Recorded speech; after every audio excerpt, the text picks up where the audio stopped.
حبايب قلبي طلبة بريفتو أولياء الأمور الأعزاء، السلام عليكم ورحمة الله وبركاته. النهاردة إن شاء الله ميعادنا مع ليسون 1 في يونت 2، الليسون بعنوان كارتيزيان برودكت. قبل ما نبدأ نشرح الليسون بتاعنا، يا ريت لو حضرتك لسه ما اشتركتش في القناة هتنزل حالا أسفل الفيديو هتلاقي زر الاشتراك، اشترك في القناة وفعل كمان جرس الإشعارات عشان يوصلك إشعار بالفيديو أول ما يترفع على القناة. ولو سمحت لو عجبك الفيديو لايك وشير للفيديو عشان ينتشر ويوصل للناس كلها. قبل ما نشرح معنى الكارتيزيان برودكت خلينا مع بعض نفتكر يعني ايه اوردر بير. الاوردر بير ده هي نقطة موجودة على الكوردينيت بلين. النقطة دي يا مستر كان بيكون ليها اكس وواي. الاكس ده هو الفيرست بروجيكشن والواي هو السكند بروجيكشن. يعني ايه يا مستر؟ لو عندنا نقطة على الكوردينيت بلين هي النقطة دي هي 2 3. ال2 ده هو الاكس كوردينيت وبنسميه الفيرست بروجيكشن. اكس كوردينيت وبنسميه ايه؟ الفيرست بروجيكشن. وال3 هي الواي كوردينيت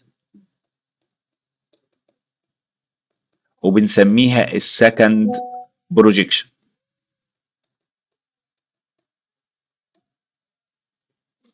تعالوا يا شباب نشوف أول معلومة هناخدها مع بعض السنة دي، وهي الإيكواليتي أوف تو أوردر بير. يعني إيه يا مستر؟ يعني عندي أوردر بير إيكوال أوردر بير، وبالتالي الفيرست بروجيكشن لازم يكون إيكوال الفيرست بروجيكشن.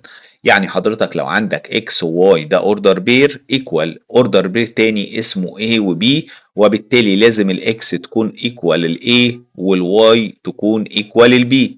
طيب نشوف المسائل مع بعض اللي بتيجي على الجزء ده، ودي مسائل سهلة جدا. في النهاية بتتحول لإيكويشن بنحلها، بنجيب الفاليو بتاعت الإكس والفاليو بتاعت الواي.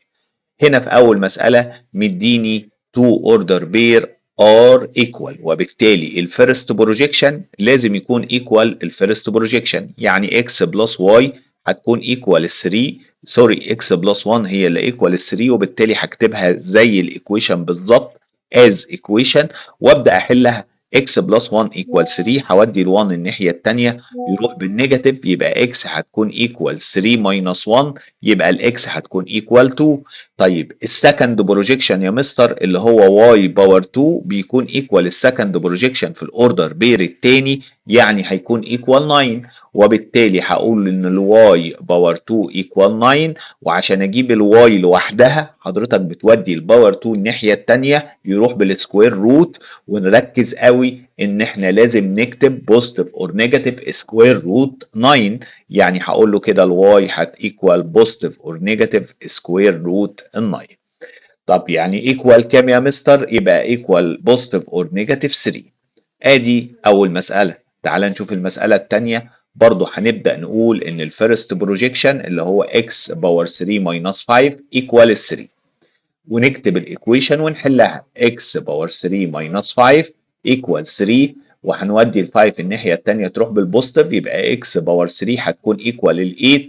وحضرتك تجيب كيوب روت لل 8، يعني هناخد الباور 3 ده نوديه الناحيه الثانيه يروح بكيوب روت، يبقى الاكس هتبقى ايكوال كيوب روت 8 اللي هي هتطلع ب 2. طيب يا مستر كده جبنا الاكس، عايزين نجيب الواي. هناخد السكند بروجيكشن اللي هو 8، اقول ان هو ايكوال 3 واي ماينس 7، ودي ايكويشن تانية. يبقى 3 واي ماينس 7 هتكون ايكوال 8، نودي النيجاتيف 7 الناحية التانية يبقى 3 واي هتكون ايكوال 15، ويبقى الواي هتكون ايكوال 5. جبنا الفاليو بتاعت الاكس والفاليو بتاعت الواي. تعال نشوف مسألة نمبر 3. الفيرست بروجيكشن يا مستر هنا x باور 2 ماينس 1، وهنا الفيرست بروجيكشن هو y. طب انا لو كتبت الايكويشن دي x باور 2 ماينس 2 ايكوال الواي، انا مش هعرف احل الايكويشن دي يا مستر. ليه؟ عشان عندي فيها 2 فاريبل. يبقى اول ايكويشن هتبقى موجوده قدامك مش هتعرف تحلها. طب تعال نشوف السكند بروجيكشن هيديني ايكويشن عامله ازاي.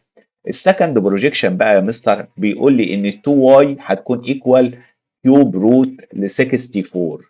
انا هكتب كده 2 واي ايكوال كيوب روت 64. طب الكيوب روت بتاع ال 64 يا مستر ب 4. احنا لو عملناها على الآلة الحاسبة بتاعتنا هتدينا 4، يبقى 2y equal 4، يبقى الواي هتطلع ب 2. هنودي ال 2 الناحية التانية بالديفايدد، يبقى الواي equal 2. اخد الواي دي بقى، الفاليو بتاعت الواي دي اعوض بيها في الايكويشن بتاعت الفيرست بروجيكشن، يعني x باور 2 ماينس 2 هتطلع equal 2.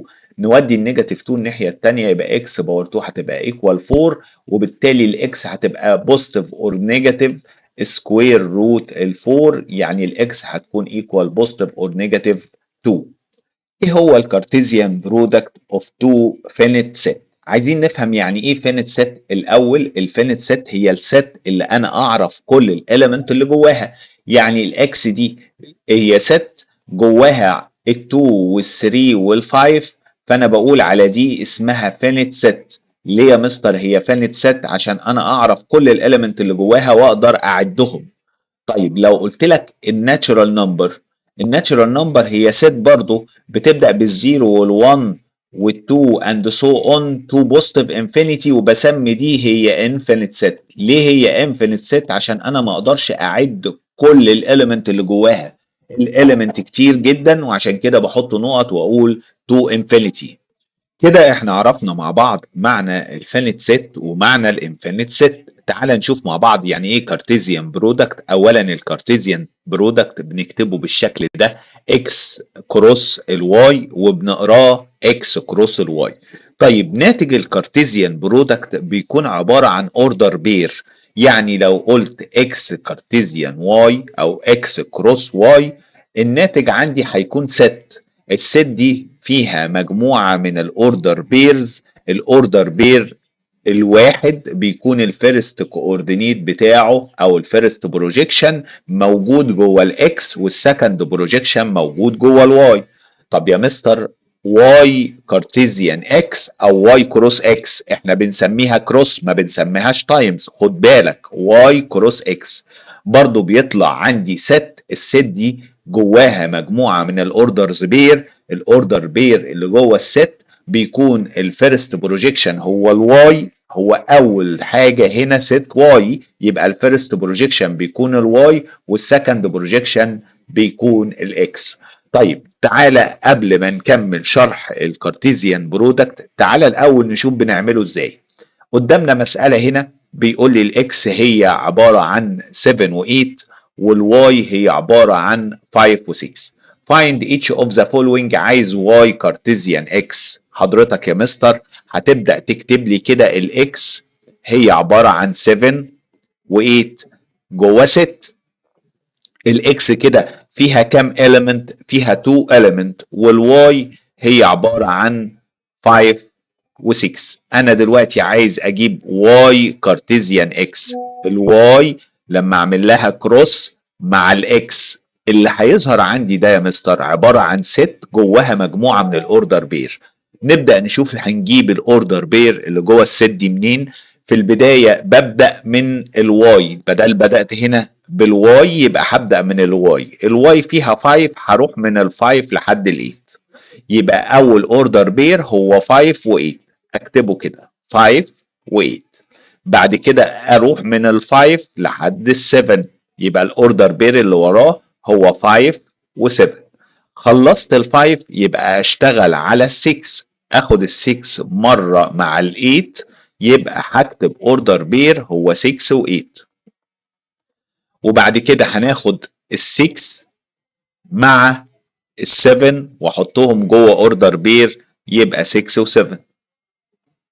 كده انا قدرت اكتب الكارتيزيان برودكت واي كروس اكس، كتبته عباره عن ست فيها مجموعه من الاوردرز بير.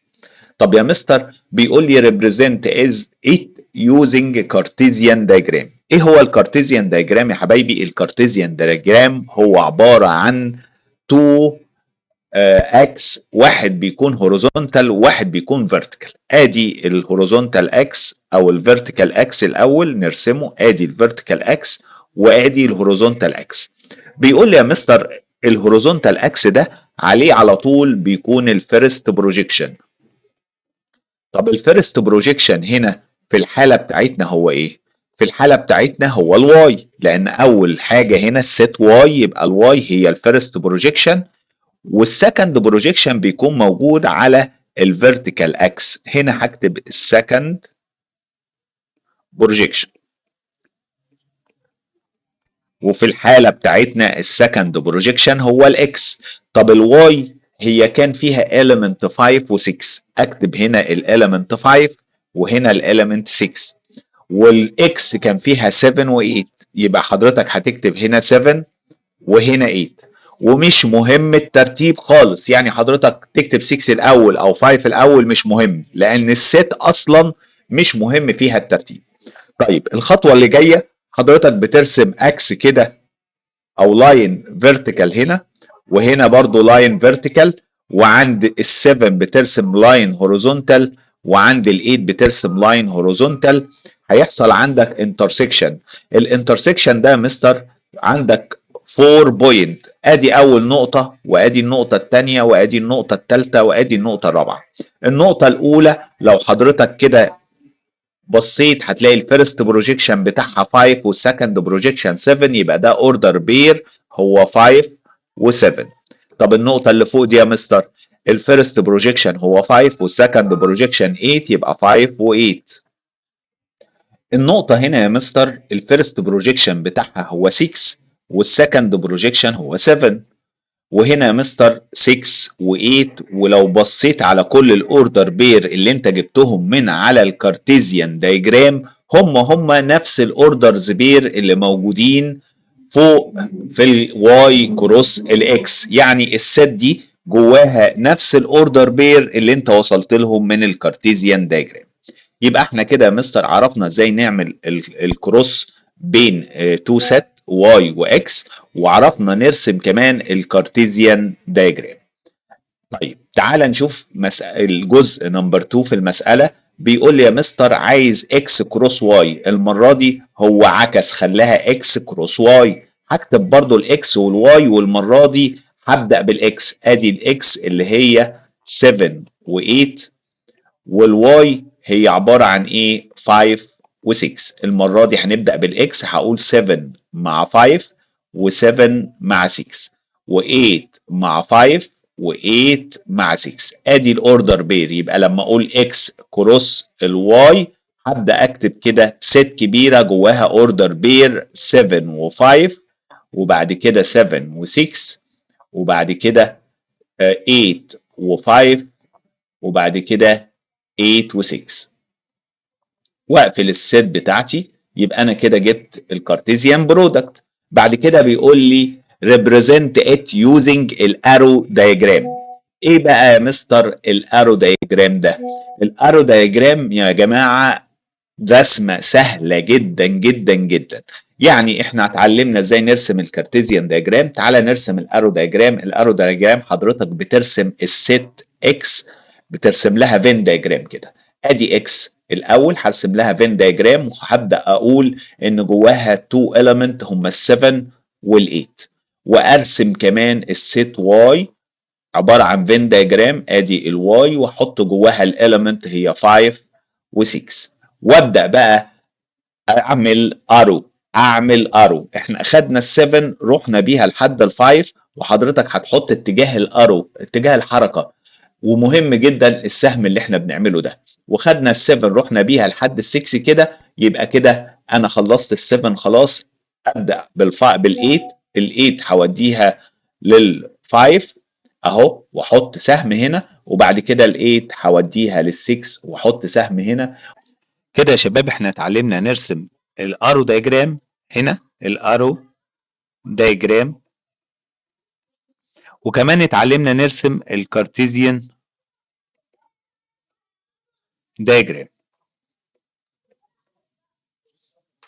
بعد كده طالب مني في المسألة الN للX كروس الواي، والنمبر اوف element للواي كروس الاكس. الN دي معناها النمبر اوف element. طب تعالى نكتب القانون. النمبر اوف element للاكس كروس الواي ده عبارة عن ايه؟ النمبر اوف element للاكس ملتبلاي النمبر اوف element للواي. يعني يا مستر الدوت دي معناها ملتبلاي، معناها تايمز. يعني انا دلوقتي عندي النمبر اوف element للاكس بكام؟ الاكس كانت 2 element والواي كانت 2 element، عدد الاليمنت هنا 2 وعدد الاليمنت هنا 2، وبالتالي هقول النمبر اوف element للاكس كارتيزيان الواي عبارة عن 2 multiply 2 يعني 4. طيب نجيب بقى النمبر اوف element للواي كروس الاكس. القانون برضو بيقول لي ان هو النمبر اوف element للواي multiply النمبر اوف element للاكس، يعني هقول برضو عبارة عن 2 times 2 يعني هتطلع 4، وبالتالي هنستنتج معلومة مهمة جدا ان النمبر اوف element للاكس كروس الواي هو النمبر اوف element للواي كروس الاكس. القانون ده مهم جدا.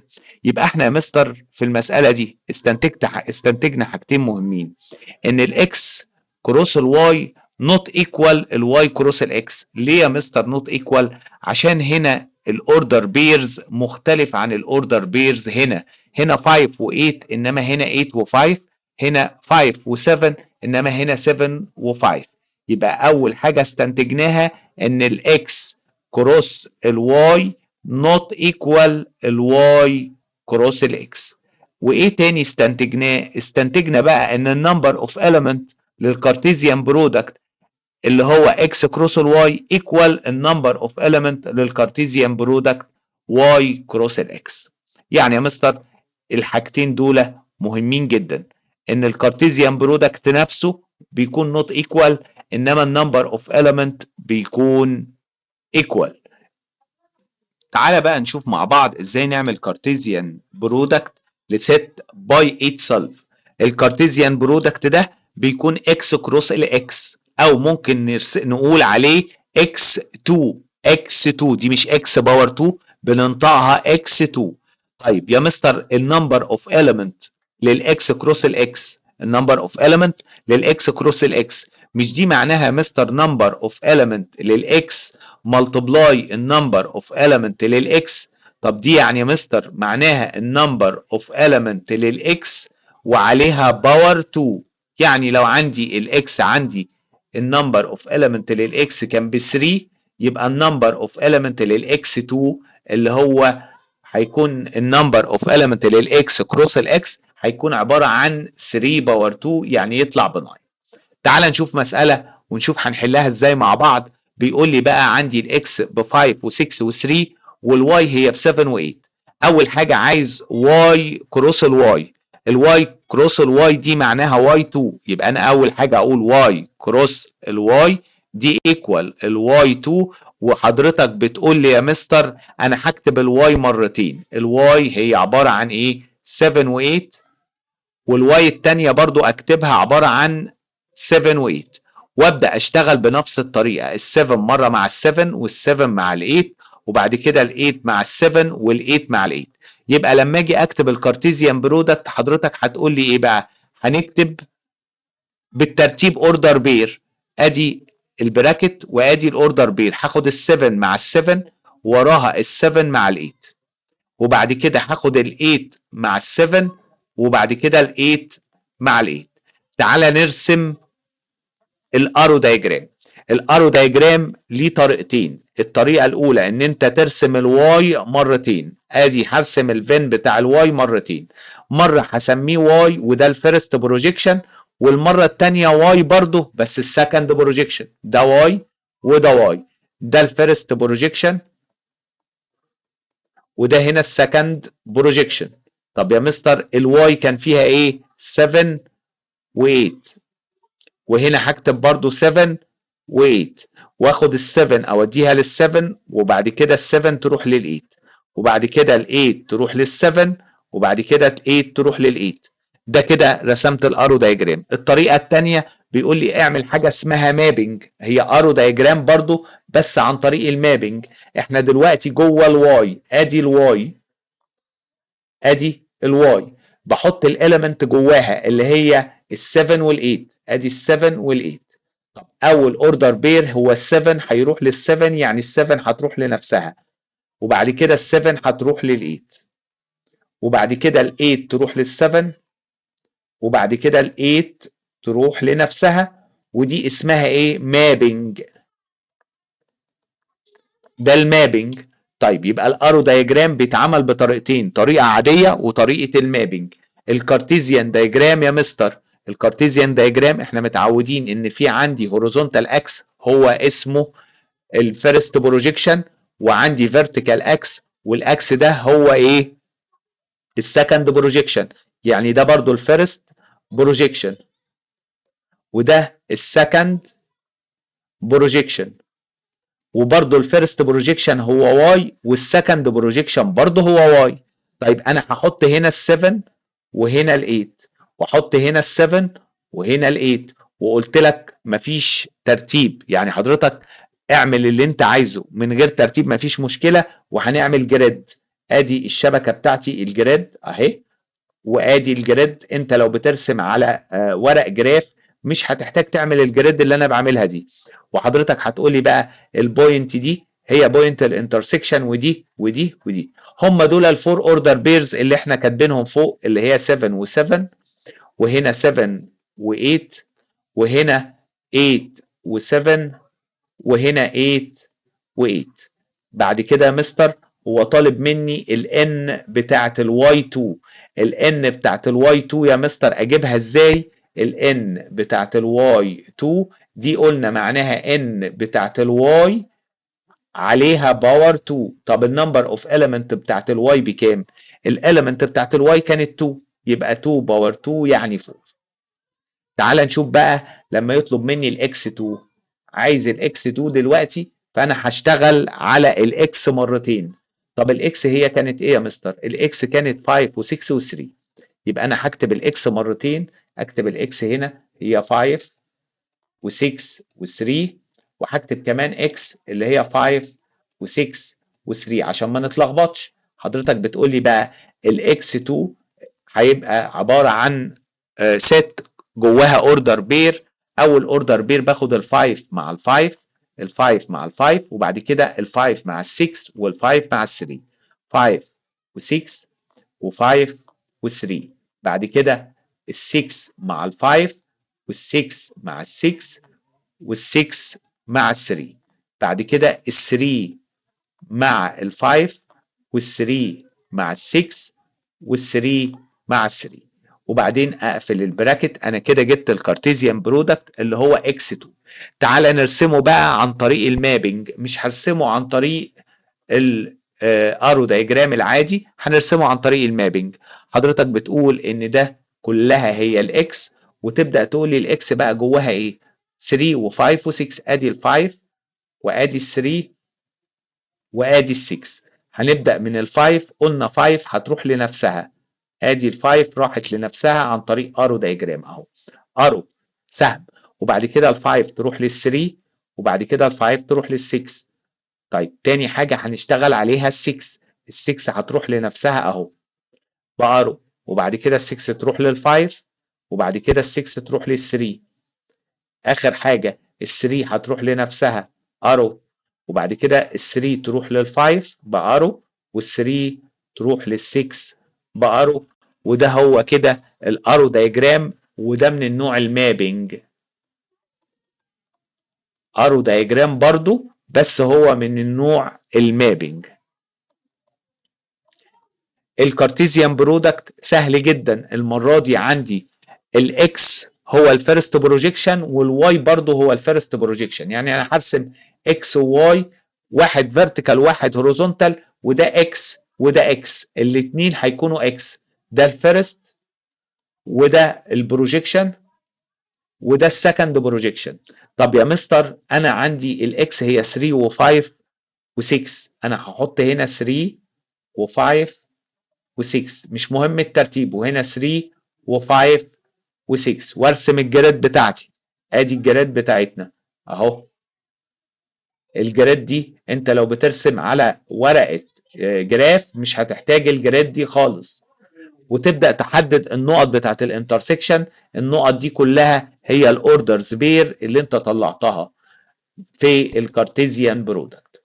طيب بعد ما حددت الاوردرز بير دي نكتبهم 3 و3، وبعد كده 3 و5 دي 3 و3، وبعد كده 3 و5 وهنا 3 و6 5 و3 5 و5 5 و6 6 و3 6 و5 6 و6. طيب اخر حاجه يا مستر عايز النمبر اوف element بتاعت الاكس 2.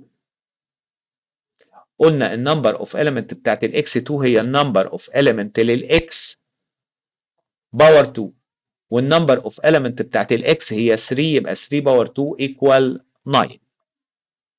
تعال نشوف مع بعض مسائل اللي تشوز دي. بيقول لي لو النمبر اوف element للاكس كان ب 3 والنمبر اوف element للاكس كروس الواي كان ب 12. عايز النمبر اوف element بتاعت الواي. احنا عارفين القانون لما قال لي النمبر اوف element للاكس كروس الواي قلنا ان هو النمبر اوف element للاكس ملتبلاي النمبر اوف element للواي.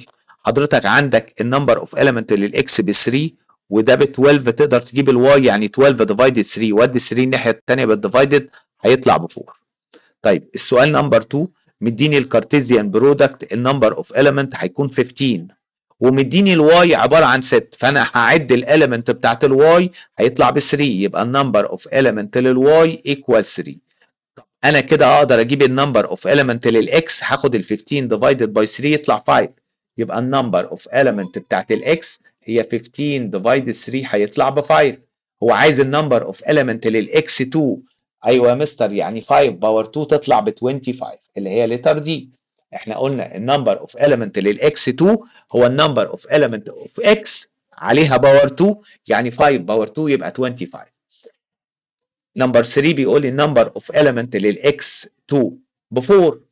كده يا مستر انا اقدر اجيب النمبر اوف element للاكس. النمبر اوف element للاكس هو الروت بتاع السكوير روت بتاع ال4 يعني يطلع ب 2 يبقى ده النمبر اوف element للاكس.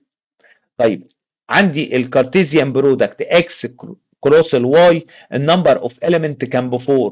طب ما انا هاخد ال4 اعملها ديفايدد 2 اجيب النمبر اوف element للواي هو هيطلع 4 ديفايدد 2 هيطلع 2. كده انا جبت النمبر اوف element بتاعت الواي. اقدر اجيب النمبر اوف element بتاعت الواي 2 عن طريق اخد النمبر اوف element بتاعت الواي اعمل لها باور 2 يبقى 2 باور 2 تطلع برضه ب 4. الجزء التراكمي في الدرس ده يعني هناخد حاجات مرت علينا في السنين السابقة وهنشتغل بيها في الدرس بتاعنا. بيقول لي اليونيون يا مستر اليونيون of two set is the set of all element in either set without repetition. يعني ايه الكلام ده كله يا مستر؟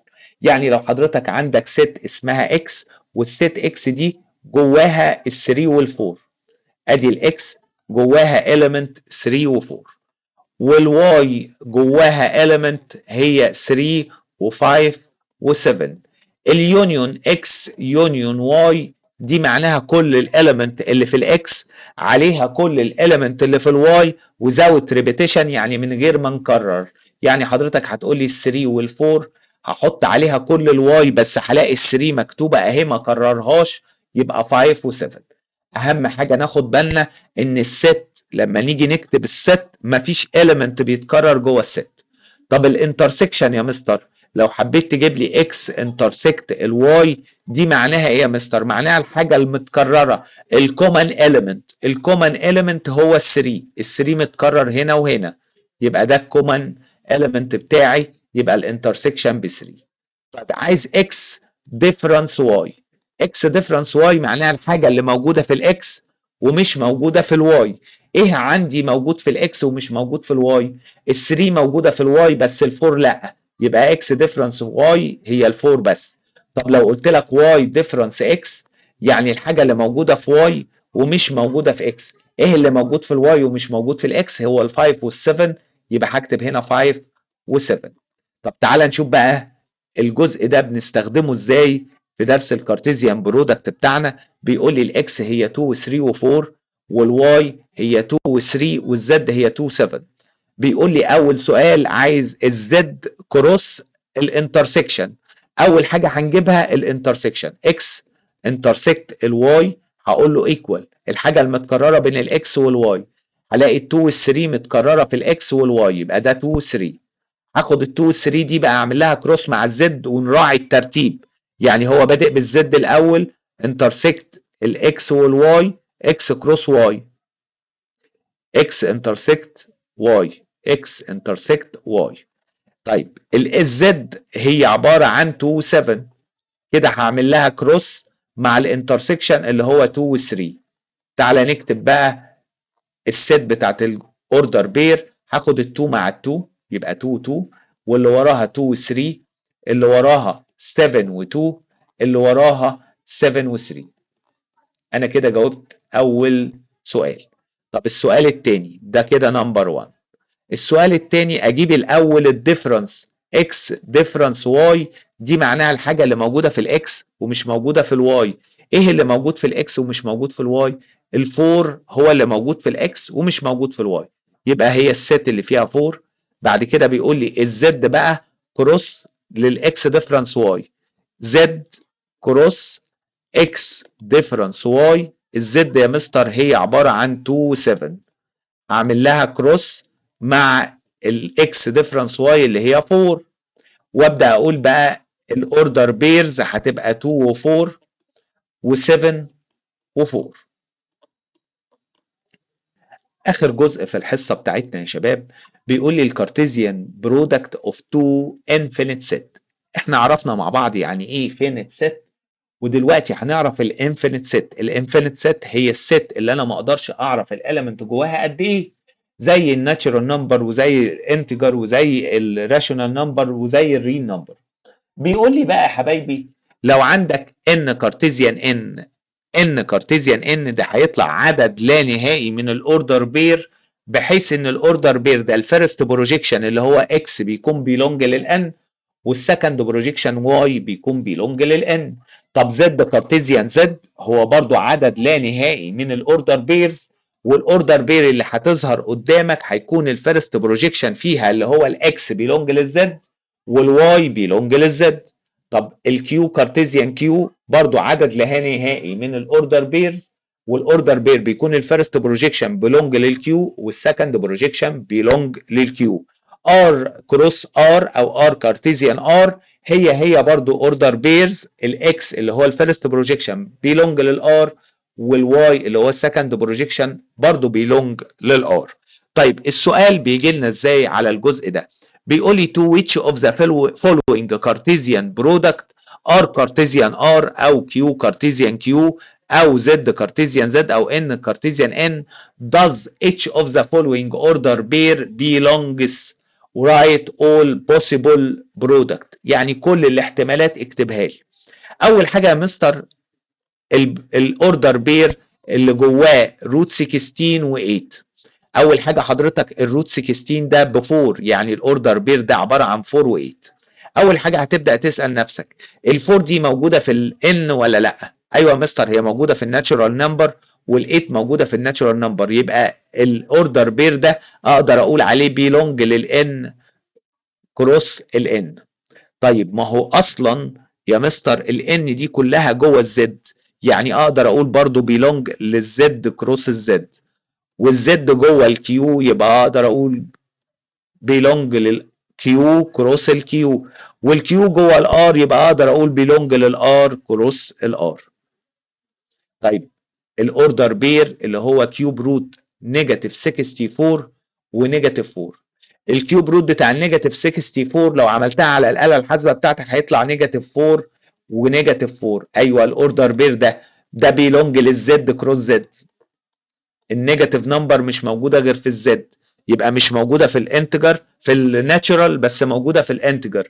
طيب وبرده الانتجر جوه الكيو يبقى موجوده للكيو كروس كيو، وبيلونج للار كروس الار. الفراكشن يا مستر احنا اول ما عرفنا الفراكشن عرفنا ان هي موجوده جوه الراشونال نمبر، يبقى ده بيلونج لكيو كروس كيو، والكيو دي موجوده جوه ايه؟ جوه الار، يبقى بيلونج للار كروس الار.